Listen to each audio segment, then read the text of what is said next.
घोड़ाखाल गोलू देवता मंदिर में वैसे तो वर्ष भर देश विदेश से पूजा अर्चना करने श्रद्धालुओं का आना लगा रहता है, मगर नवरात्रों में यहां भारी संख्या में श्रद्धालु पूजा करने पहुंचते हैं।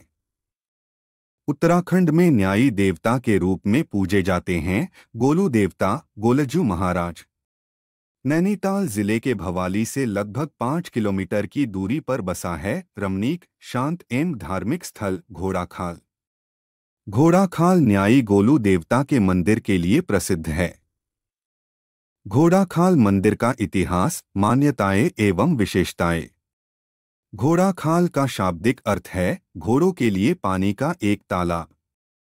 घोड़ाखाल एक छोटा सा गांव सुंदर पहाड़ी क्षेत्र है जो कि मुख्य रूप से पहाड़ी लोगों द्वारा पूजा की गई भगवान गोलू के मंदिर के लिए जाना जाता है, जो समुद्र तल से 2000 मीटर की ऊंचाई पर स्थित आकर्षक क्षेत्र है। इसे घंटियों के मंदिर के नाम से भी जाना जाता है। गोलू देवता का मंदिर भव्य व आकर्षक है। चारों ओर टंगी घंटियां व भक्तों के कागजों पर लिखे मन्नतों स्पष्ट अंदाजा लगाया जा सकता है कि देवभूमि में गोलू देवता न्यायी देवता के रूप में पूजे जाते हैं। मंदिर में हर तरफ बंधी हजारों घंटियां लोगों में गोलू देवता की आस्था का प्रतीक है। घोड़ाखाल जहां अपने प्राकृतिक सौंदर्य के लिए विख्यात हैं, वहीं यह आध्यात्म व प्रमुख धार्मिक स्थल है। यहां वर्ष भर श्रद्धालुओं की भीड़ रहती है। नवरात्रों व श्रावण मास में मंदिर में अत्यधिक चहल पहल बढ़ी रहती है।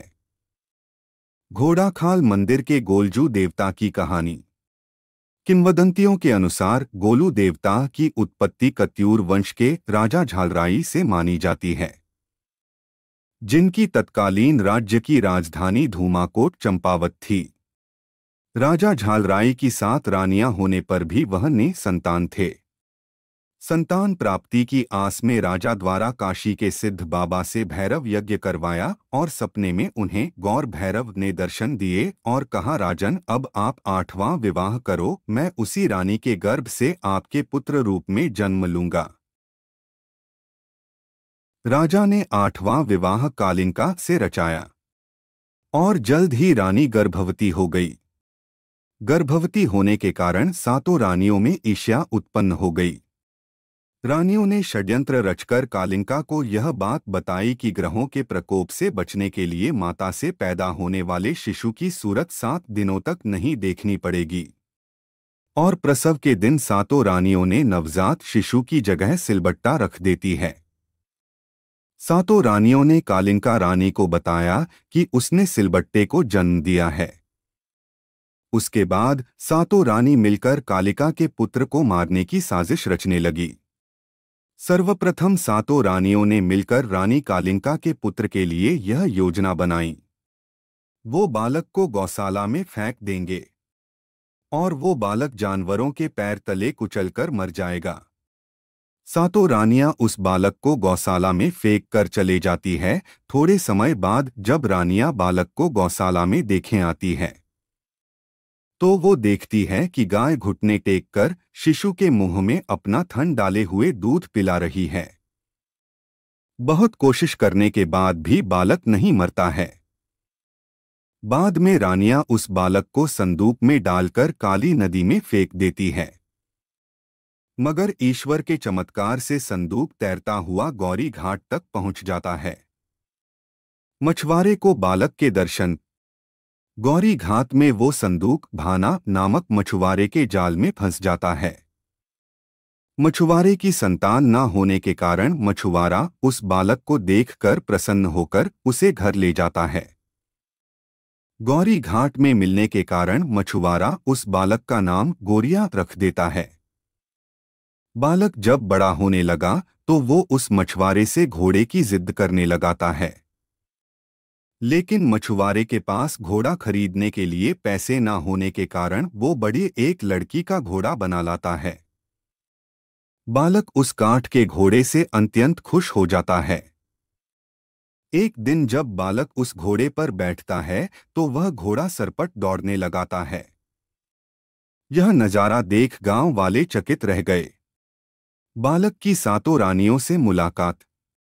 एक दिन बालक उसी काठ के घोड़े में बैठकर धुमाकोट नामक स्थान पर पहुंच जाता है, जहां सातों रानियां राजघाट से पानी भर रही थीं।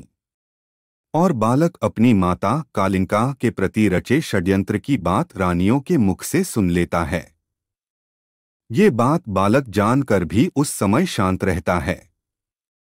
वह रानियों के पास जाकर कहता है कि पहले उनका घोड़ा पानी पिएगा, उसके बाद आप पानी भरेंगे। यह सुनकर रानियां हंसने लगती है और कहती है, मूर्ख, काठ का घोड़ा भी कहीं पानी पी सकता है। उसके बाद बालक बोलता है, जब स्त्री के गर्भ से सिलबट्टा पैदा हो सकता है तो काठ का घोड़ा पानी क्यों नहीं पी सकता। यह सुनकर सातों रानियां घबरा जाती हैं। राजा से उस बालक के बारे में शिकायत कर देती है। उसके बाद राजा उस बालक को बुलाकर सच्चाई जानना चाहता था। तो बालक ने सातों रानियों द्वारा उनकी माता कालिंका के साथ रचे गए षड्यंत्र की कहानी सुनाता है।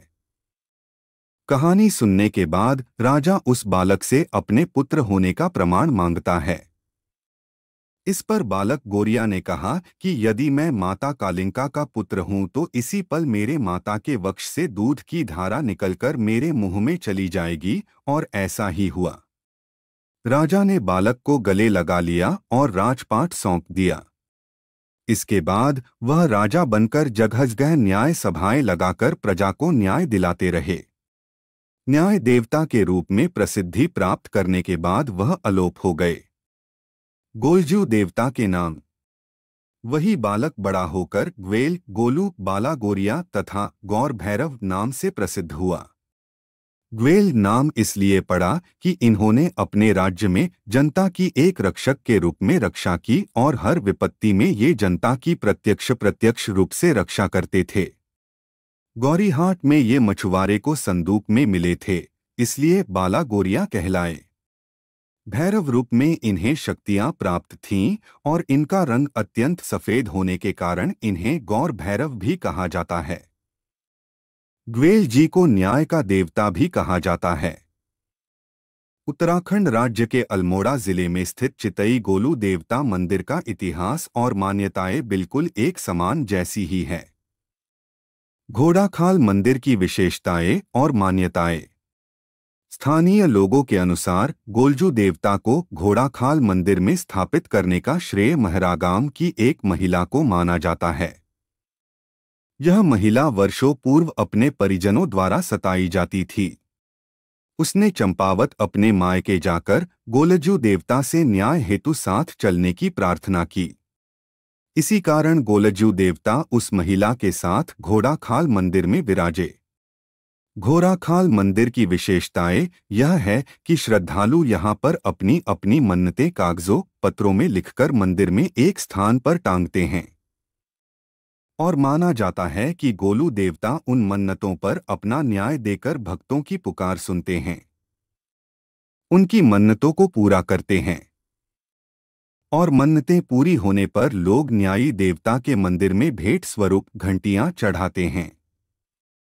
यहाँ एक ऐसी मान्यता भी है, यदि कोई नवविवाहित जोड़ा इस मंदिर में दर्शन के लिए आते हैं तो उनका रिश्ता 7 जन्मों तक बना रहता है। उत्तराखंड के अल्मोड़ा और नैनीताल जिले में घोड़ाखाल मंदिर स्थित गोलू देवता के मंदिर में केवल चिट्ठी भेजने से ही मुराद पूरी हो जाती है। इतना ही नहीं, गोलू देवता लोगों को तुरंत न्याय दिलाने के लिए भी प्रसिद्ध हैं। जय हो राजबंसी गोरिया।